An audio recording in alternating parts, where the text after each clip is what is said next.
Bien-aimés dans le Seigneur, chers frères, chères sœurs en Christ, je vous salue tous dans le précieux nom du Seigneur Jésus-Christ. Nous voici encore un autre dimanche pour célébrer le nom du Seigneur, pour reconnaître ses bienfaits, ses grâces et ses bontés qui se renouvellent chaque jour dans chacune de nos vies, malgré la situation du coronavirus. Avant tout propos, avant que nous puissions vous dire ce que le Seigneur a retenu pour chacune de nos vies aujourd'hui, avant de dire la parole de Dieu, qui est la vie pour quiconque croit en son Fils Jésus, je m'en vais donc vous convier à prier avec moi, à recommander ces temps que nous allons passer ensemble entre les mains de notre Dieu. Priez. Notre Père, qui es aux cieux, toi qui es le créateur de tout l'univers, le maître de tous les esprits, toi qui vis et règnes d'éternité en éternité, toi dont le trône est élevé au-dessus de tout trône, visible et invisible, toi dont le nom est magnifique, que ton nom soit sanctifié, que ton règne vienne maintenant, Seigneur, que la terre est troublée et que seule ta volonté soit manifestée au milieu de ton peuple. Seigneur, je te dis merci pour cette occasion favorable que tu nous accordes aujourd'hui de parler à ton peuple de ta part. C'est une grâce excellente. C'est aussi une grave responsabilité. Alors, Seigneur, je me soumets à toi et je te prie de mettre ta parole en toute humilité, en toute vérité, sur ma langue. Seigneur, je te recommande aussi tes enfants et toutes les personnes qui vont me suivre. Qu'il te plaise de toucher leur cœur, de leur donner l'humilité, afin qu'ils puissent croire en cette parole et revenir à toi. Que toute la gloire te revienne. Au nom de Jésus-Christ. Amen. Bien-aimés dans le Seigneur, chers frères, chères sœurs, vous qui me suivez depuis vos demeures sur Internet, la terre pleure. La terre entière est en deuil. Les familles ne cessent d'enterrer les morts. Et le décompte des morts n'est pas encore fini. La terre viendra. Le Seigneur nous l'avait dit, il y a de cela 2 dimanches, en parlant des malheurs de la terre. Pour ceux qui lisent les Écritures, ils savent que ce n'est pas nouveau. Même certains chrétiens sont étonnés, ont peur. C'est comme si c'est quelque chose de nouveau. Alors que Dieu avait déjà prévu, comme signe des fins de temps, les guerres, les tremblements de terre, les catastrophes naturelles, les pestes, donc les pandémies. Tout simplement parce que Dieu a décidé de juger les faux dieux de la terre. Dieu a décidé de punir les impies. Mais ce n'est pas encore la fin. Ce sont les signes. Ce n'est pas encore la fin. Quiconque croira au Seigneur Jésus obtiendra la miséricorde, mais aussi la vie éternelle.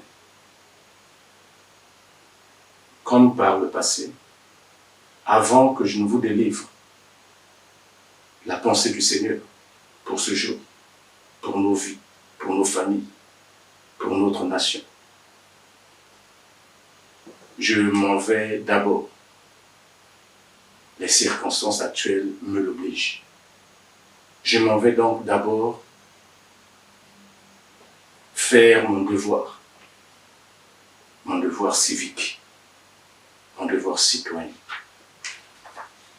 C'est celui de vous dire, chers frères, chères sœurs en Christ, et vous tous qui me suivez, que l'heure est grave et que nous devons faire attention, que chacun doit prier, mais aussi respecter tout ce qui a été donné comme mesure, comme stipulation pour faire barrière à la contagion, à la propagation de ce coronavirus. Voilà pourquoi je vais vous convier à suivre avec moi ce spot qui nous rappelle à tous l'essentiel des gestes et des mesures à prendre pour faire barrière, humainement barrière, à cet ennemi invisible, ô combien mortel et destructeur qui est le coronavirus. Suivons, s'il vous plaît, ce spot. Alerte maladie à coronavirus Covid-19. Les coronavirus forment une famille de virus variés touchant l'homme et l'animal. Le coronavirus Covid-19 se manifeste de 2 à 14 jours après contamination par une fièvre brutale supérieure ou égale à 38 degrés, des maux de tête, la fatigue, des frissons, des sueurs, des courbatures, la toux, un rhume, un mal de gorge, des difficultés respiratoires. Le coronavirus est transmis directement par des gouttelettes de salive émises par la toux, les éternuements et les sécrétions nasales d'une personne malade ou indirectement par des objets contaminés par une personne malade. Pour se protéger et ne pas propager la maladie, il faut se laver les mains à l'eau propre et au savon pendant au moins 40 secondes ou se nettoyer les mains avec une solution hydroalcoolique. Lavez-vous les mains après avoir toussé ou éternué lorsque vous vous occupez des malades, avant, pendant et après la préparation des aliments, avant de manger, après l'utilisation des toilettes, quand les mains sont sales, après avoir manipulé des animaux ou des déchets d'animaux. Autre précaution importante à prendre. Tousser et éternuer dans le creux du coude ou dans un mouchoir jetable. Évitez tout contact direct avec des personnes présentant des signes de grippe ou de difficultés respiratoires. Bien cuire les aliments avant leur consommation. Crabes, crevettes, poissons, viande et autres. Évitez d'embrasser ou de se faire lécher par tout animal. Au cas où la maladie est déclarée dans le pays, se protéger la bouche et le nez avec une bavette. En cas d'apparition des symptômes précédemment cités chez un membre de votre famille, un ami ou un voisin, contactez le personnel du centre de santé intégré ou l'hôpital le plus proche de votre domicile. Appelez le numéro vert 34 34 ou la direction de l'épidémiologie et de la lutte contre la maladie au 05 628 40 43 et au 06 478 70 44. Ceci est un message du ministère de la Santé, de la Population, de la Promotion de la Femme et de l'Intégration de la Femme au Développement. Bien-aimés dans le Seigneur, je vous remercie encore pour votre amour, fidélité et obéissance. Je vous remercie parce que vous n'avez pas attendu ce spot pour commencer à prendre des dispositions, des précautions, même dans nos propres demeures, pour respecter la distanciation sociale, pour respecter les gestes barrières, pour ne pas aller prendre cette saleté dehors et souiller la maison. Protégeons-nous et protégeons ceux qui sont autour de nous. C'est le grand message d'actualité. Que Dieu vous bénisse encore, au nom de Jésus. Ceci dit, je m'en vais donc donner mon message, le message de Dieu. Libérer la parole de Dieu. Mais avant de vous donner le thème d'aujourd'hui, j'aimerais, avec votre permission, faire un petit rappel sur ce que le Seigneur nous a dit le dimanche dernier.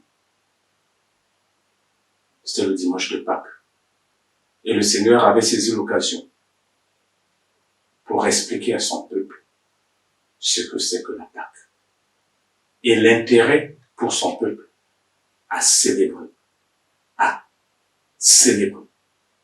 cette grande fête. Et le Seigneur nous avait dit que c'est pas un rituel, c'est une loi, mais qui porte en elle la vie. C'est une loi qui permet de préserver les vies. Le Seigneur nous avait dit que la Pâque voulait dire épargner, passer outre ou passer par-dessus. Le Seigneur nous avait dit qu'il avait pris l'engagement perpétuel que chaque fois qu'il va décider de juger les dieux de la terre, de punir la terre à cause de l'idolâtrie, à cause des méchancetés, à cause des vices, à cause de toutes les pratiques impures et occultes qui n'honorent pas sa Seigneurie. Le Seigneur avait juré toujours de protéger son peuple. Aussi longtemps que l'Église est encore sur terre, Dieu s'est engagé, et c'est un grand privilège d'être chrétien. Un grand privilège. Dieu s'est engagé par lui-même, toujours à nous protéger de toute forme de plaie, de toute forme de guerre, de maladie. C'est ça la Pâque. À l'époque, le Seigneur avait dit à Israël, qui était en esclavage en Égypte, de sacrifier un agneau et d'en utiliser le sang pour être badigeonné sur les linteaux de porte et les poteaux, pour que l'ange de la mort, qui a été commis pour donner la mort aux premiers-nés Égyptiens, pour punir les dieux d'Égypte, pour que cet ange-là, en voyant le signe du sang, puisse passer outre les maisons des Israélites, et que cette plaie ne frappe pas Israël. Et Dieu nous dit que cet agneau, aujourd'hui, c'est son fils bien-aimé, qu'il a envoyé sur terre, mourir pour prendre notre place. La condamnation qui nous donne la paix, le châtiment qui nous donne la paix, est tombé sur lui. Il est devenu notre Pâque. Donc chaque fois qu'il y a des dégâts, chaque fois qu'il y a des jugements, il y a des punitions, il y a des plaies sur la terre, si ceux qui se réclament réellement de Jésus criaient à Dieu en présentant le sang de Jésus, en déclarant que Christ est leur Pâque, cette plaie passera outre leur vie et leur maison. C'est une question de foi. Et je réitère que Christ est notre foi. Maintenant qu'il y a une pandémie, maintenant qu'il y a des jugements, maintenant qu'il y a une plaie, je demande à tous les chrétiens de ne pas oublier que Christ est notre Pâque. Ceci me conduit donc à vous donner le thème de ce jour. Mais il y a aussi une grande et grave responsabilité être Église. Et c'est l'objet de la parole de ce jour. Le Seigneur veut relever, attirer l'attention de tous les chrétiens au sujet de leur responsabilité. Il n'y a pas que le privilège de la Pâque, le privilège du salut, le privilège de l'enlèvement, le privilège de la vie éternelle. Il y a aussi une responsabilité que Dieu a posée sur les épaules de son peuple, sur les épaules des chrétiens et des chrétiennes, sur les épaules de l'Église. Quelle est donc cette responsabilité? Mais c'est le thème de ce jour. Vous êtes le sel de la terre. Dieu est en train de dire, Dieu ne le dit pas au monde entier, Dieu le dit uniquement. C'est le Seigneur Jésus en son temps qui parlait à ses disciples, à ceux qui marchaient selon sa parole, qu'ils étaient le sel de la terre. Et cette parole est actuelle. Cette parole est pour l'Église. L'Église est le sel de la terre. Mon frère, tu es le sel de la terre. Ma sœur, tu es le sel de la terre. Église, nous sommes le sel de la terre. C'est notre responsabilité. Ce thème est tiré du livre de Matthieu. Et nous allons lire dans Matthieu 5, verset 13. Lisons dans le nom précieux du Seigneur Jésus. Vous êtes le sel de la terre. Mais si le sel perd sa saveur, avec quoi la lui rendra-t-on? Il ne sert plus qu'à être jeté dehors et foulé aux pieds par les hommes. Donc le Seigneur est en train de nous dire notre responsabilité, mais avec une conséquence derrière. Et que si l'Église ne prend pas en main sa responsabilité, il y a un risque que l'Église se retrouve dehors, jetée dehors, humiliée, sous les pieds des hommes. Si on parle de l'Église, personne ne voit venir sa responsabilité, parce qu'on parle du corps.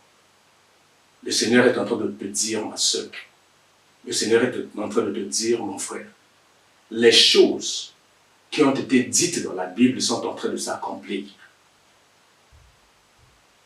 Toi qui es chrétien, toi qui es chrétienne, il est plus que temps que tu fasses attention à ta vie et que tu prennes en main ta responsabilité devant Dieu. Dieu te dit que tu es sel de la terre. Dieu te dit que tu es sel de la terre, ma sœur, mon frère. Et Dieu répète, si tu perdrais cette qualité, si jamais il arrivait que tu perdes ta qualité de sel, il est fort probable que tu sois jeté dehors et que tu sois foulé aux pieds par les hommes.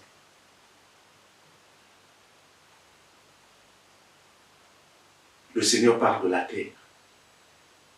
Mais la terre, ce sont les hommes, les femmes, qui aujourd'hui pleurent, sont angoissés. Plus personne ne sort ou presque. Les boîtes de nuit sont fermées. Les maisons des prostituées sont fermées.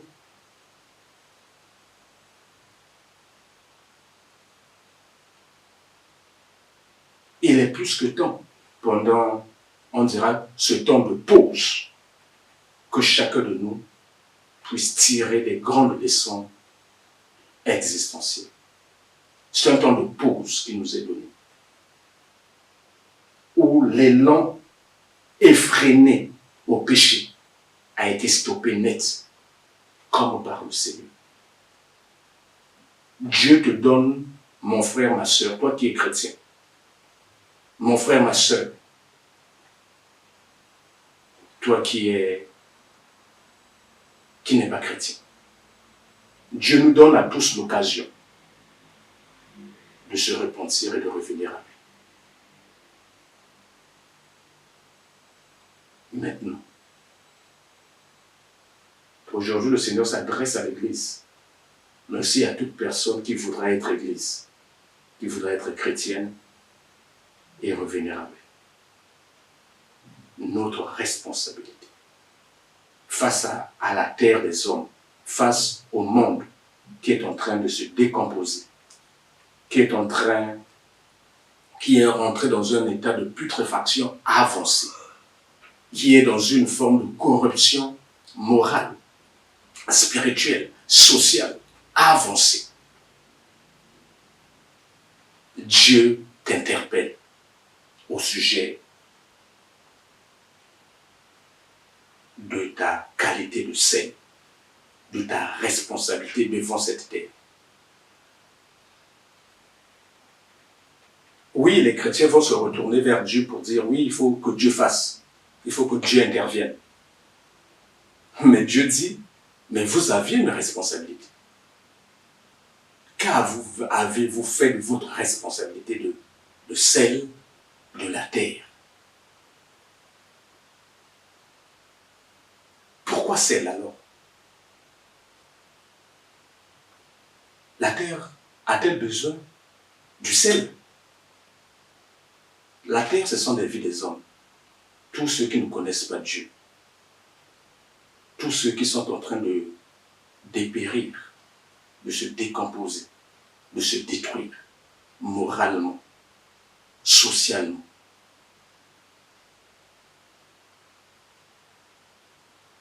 Dieu les appelle la terre, la vie sur terre. Et Dieu dit qu'il y a une entité que lui a laissée en place, qui peut servir de sel pour guérir ces personnes. Pourquoi le sel? La terre a-t-elle besoin de sel? Pourquoi seulement l'image du sel et non quelque chose d'autre?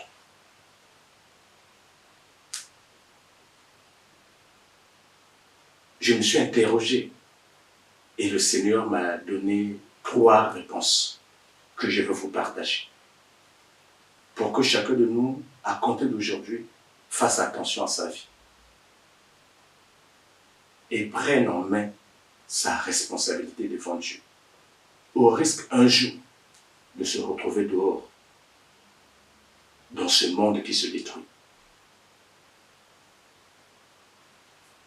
Le sel permet d'assaisonner les plats. Ça, c'est la première fonction que j'ai trouvée, que le Seigneur m'a mise à cœur. Le sel permet d'assaisonner les plats. Le sel permet de relever le goût. Donc, quelque chose qui était sans saveur, fade, c'est le sel qui nous permet de relever ce goût. Le Seigneur le dit dans son livre, dans le livre de Job. Nous allons tous le lire. Le livre de Job, au chapitre 6, verset 6. Je répète que Dieu est en train d'interpeller, non pas le monde, mais Dieu est en train d'interpeller son Église au sujet de sa responsabilité. Vous êtes le sel de la terre. Et le Seigneur veut que nous puissions lire dans le livre de Job 6, verset 6. Il est dit ceci. Peut-on manger ce qui est fade et sans sel? Y a-t-il de la saveur dans le blanc d'un œuf?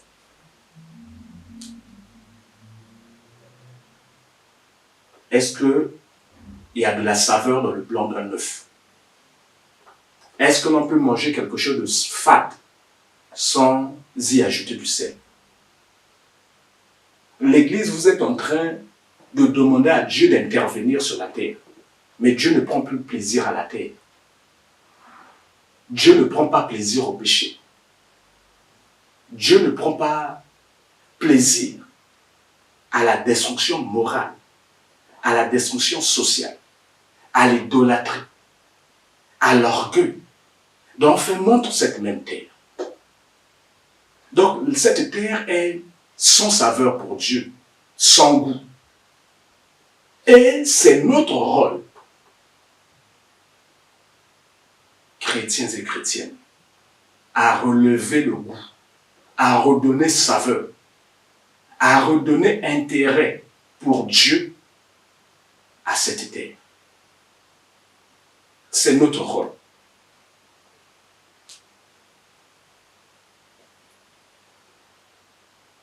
La terre est en train de se décomposer, la terre est en train de mourir. Vous allez me dire, oui, mais il y a le coronavirus. Mais avant le coronavirus, les hommes mouraient.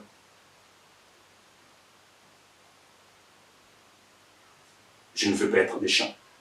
Après le coronavirus, les gens mourront. Ce qui intéresse Dieu, ce n'est pas la mort. C'est comment meurent-ils? Est-ce qu'ils seront appelés morts en Christ? Alors ils auront accès au salut. Ou ils seront morts dans le péché. Et qui va ouvrir la porte de l'enfer.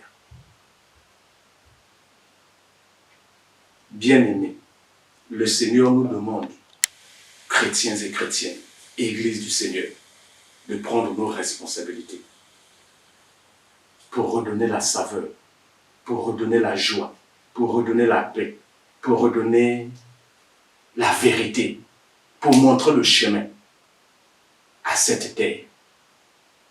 Le Seigneur nous demande de servir d'exemple afin que la terre, en nous regardant, cesse sa course dans le péché. Si tout au moins, il pouvait le faire, elle pouvait le faire.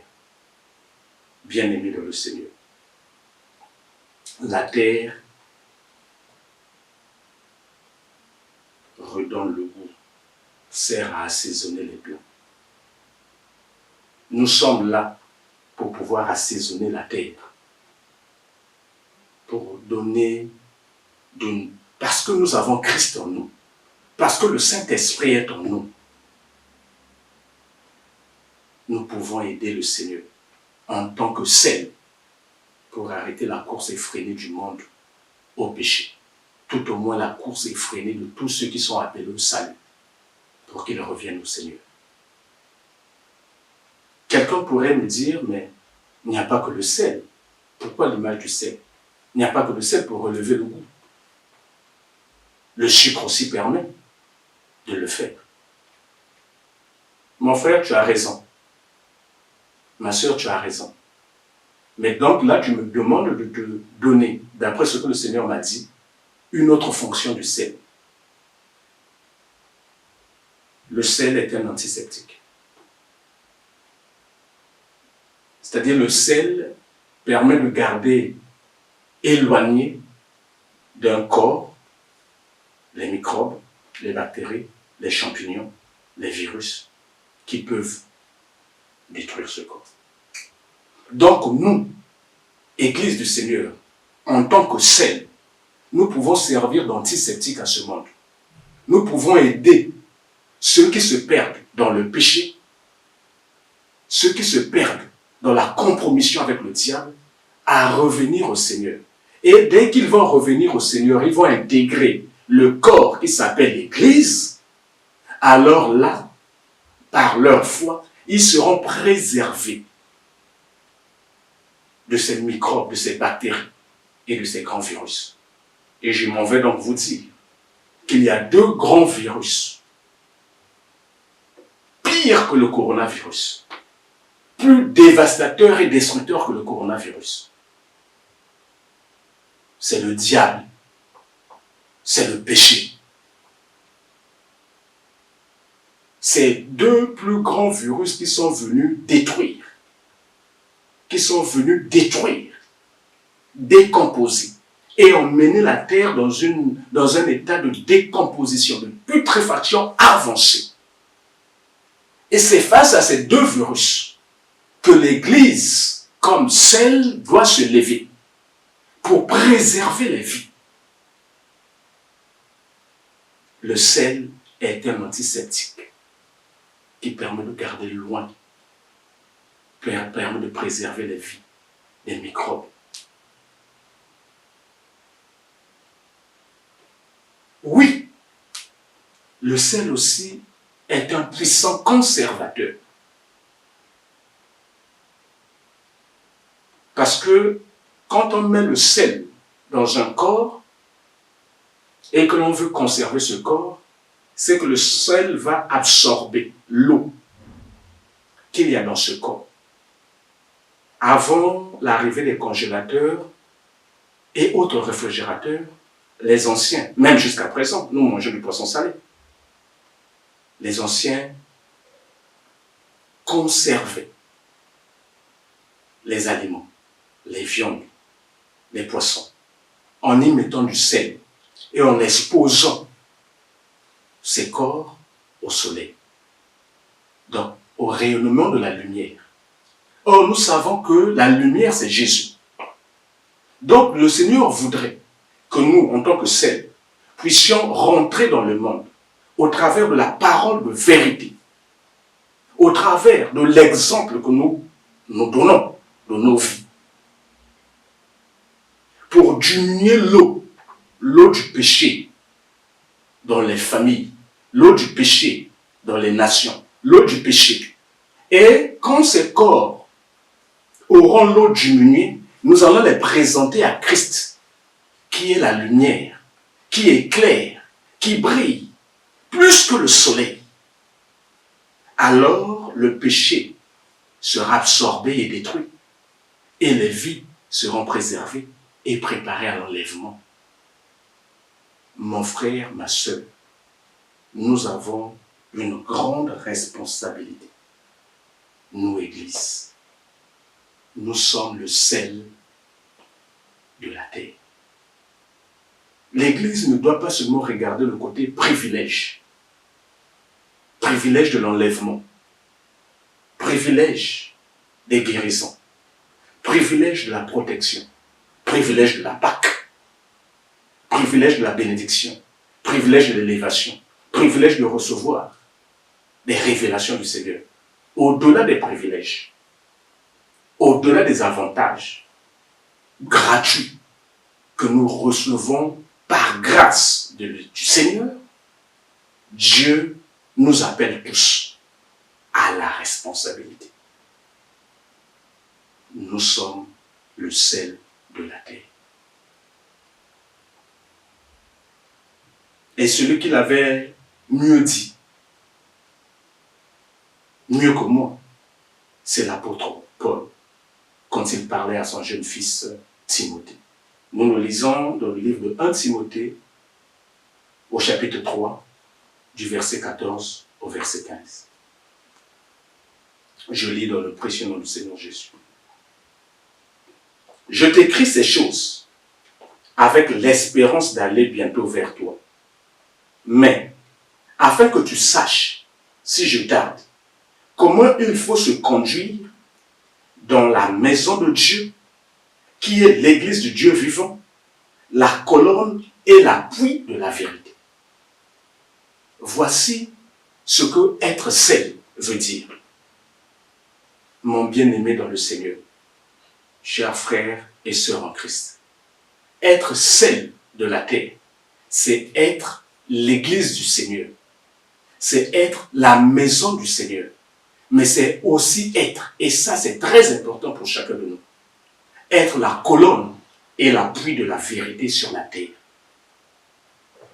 Être la colonne et l'appui de la vérité. Être la colonne et l'appui de Jésus, qui est la vérité. C'est ça notre rôle. Nous ne devons pas être la colonne du mensonge. L'Église ne doit pas être l'appui des scandales. L'Église ne doit pas être dans la compromission avec ce monde qui se perd. Non, nous sommes le sel de la terre.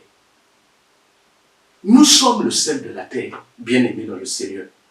Et que nous devons faire attention.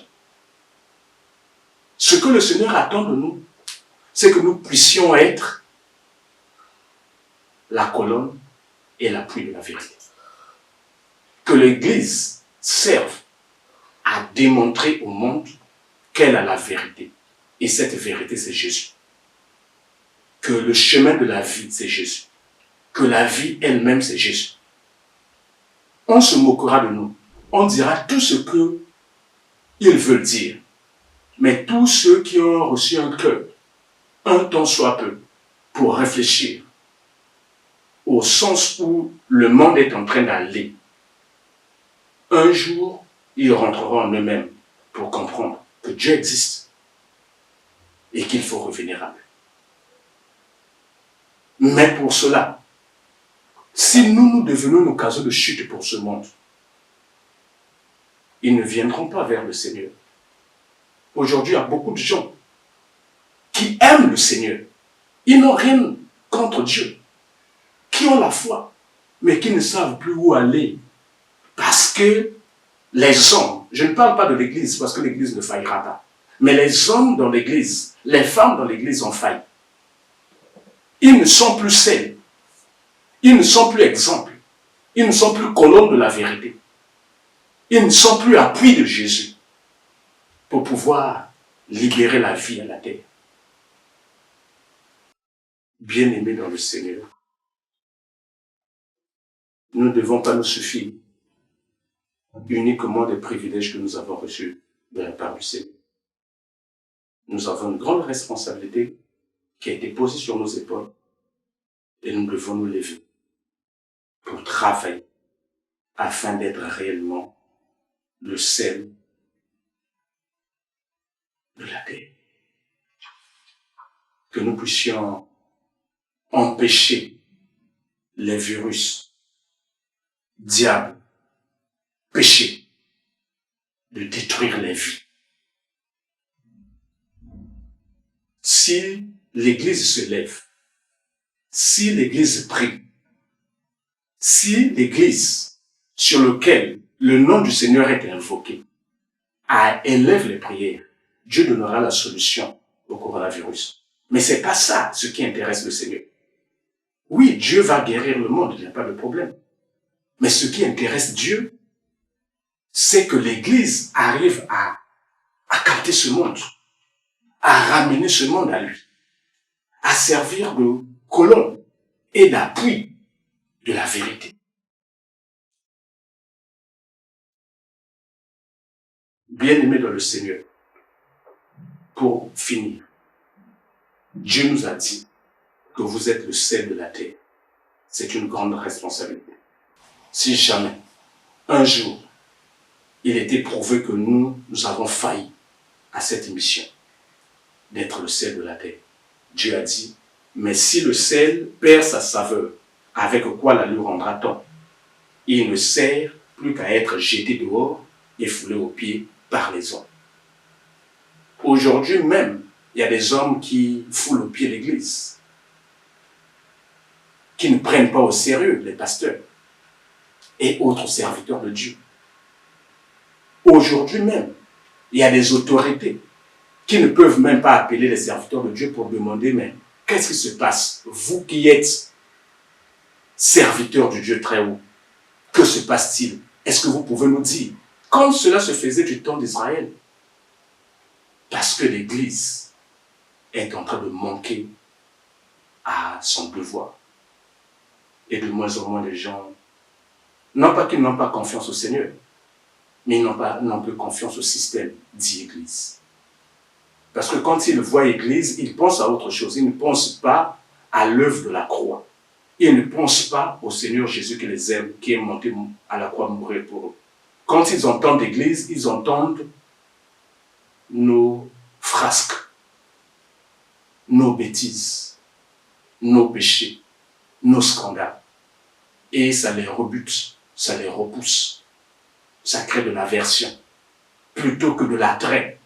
Parce que nous devions être ce sel conservateur, ce sel antiseptique, ce sel qui relève le goût, qui donne de la joie, qui donne de la paix, qui donne de l'espérance, qui donne de la vie aux autres.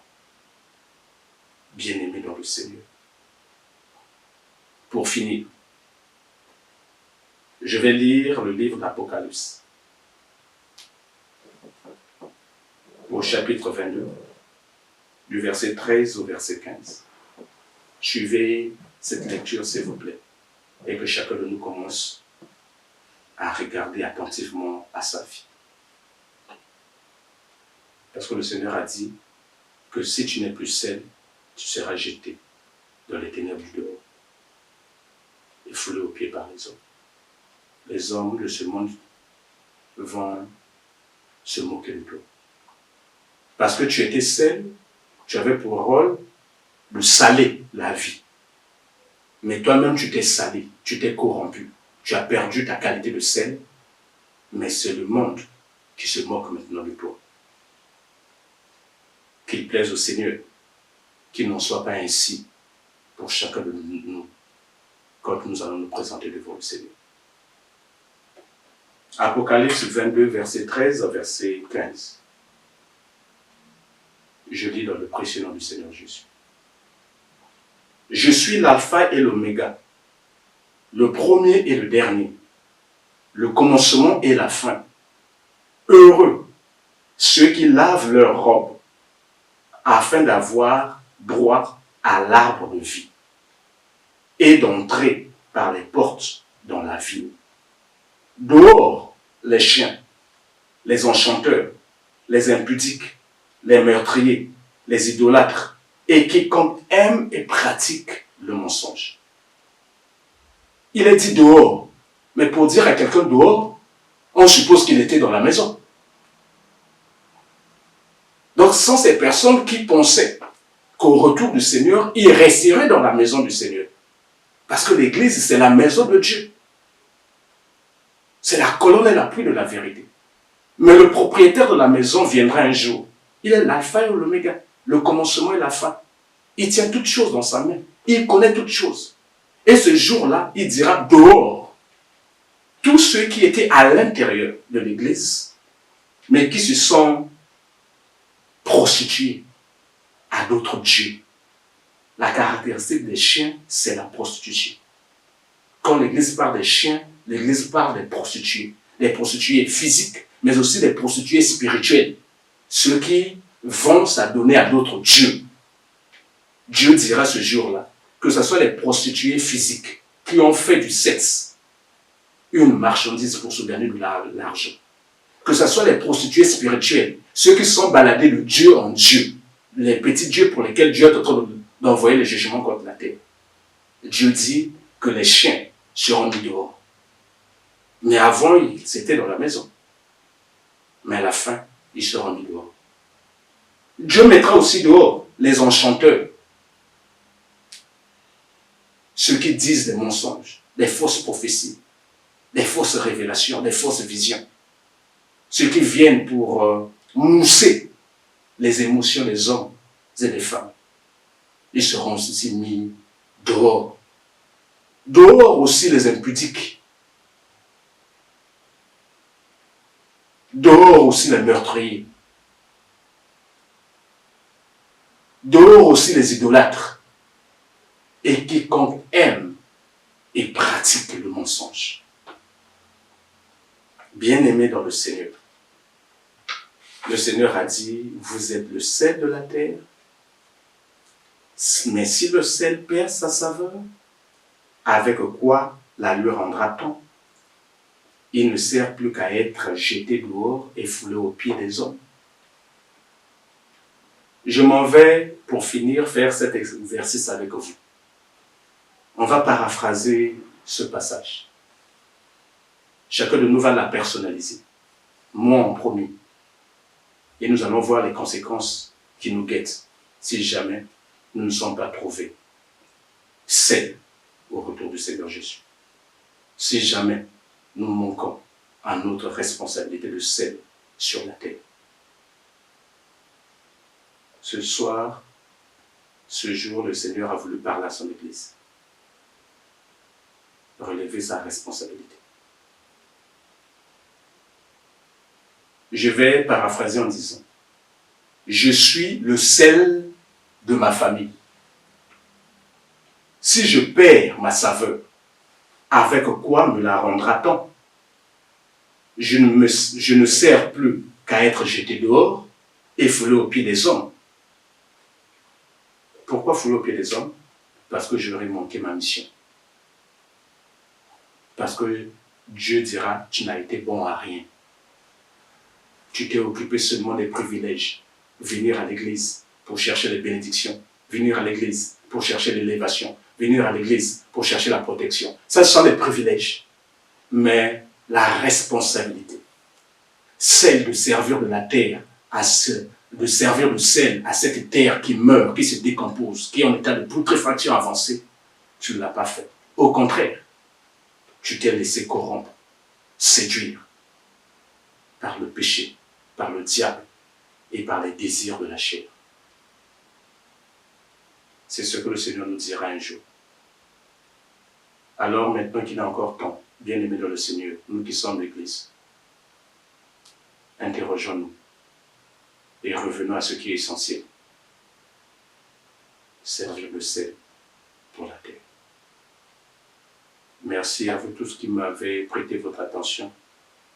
Heureux de vous savoir nombreux à suivre ces prédications. Que la paix du Seigneur soit dans vos cœurs. Ne soyez pas troublés.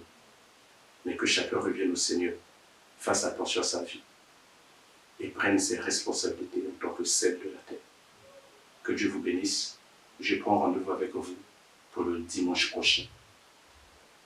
En attendant, que la puissante main du Seigneur et son sang soient sur vous et vos maisons. Au nom de Jésus. Amen.